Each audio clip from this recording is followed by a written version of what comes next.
Did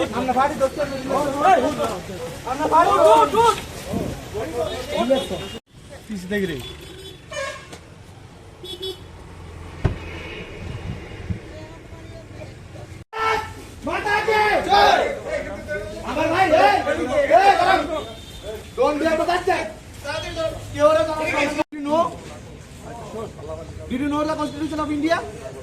Did you know how many articles of this India are available?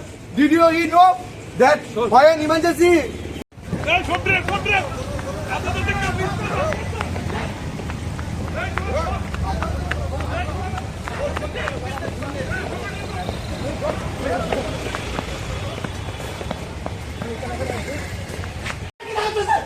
কোমর ধরুন কোমর মানে দেশের ভিতরে সব শেষ হয়ে গেছে। আমি মুখ্যমন্ত্রী অবস্থা দেশ কিছু শেষ হয়ে গেছে। ঠিক আছে ঠিক আছে আমার তো নাম দেখাচ্ছি আমি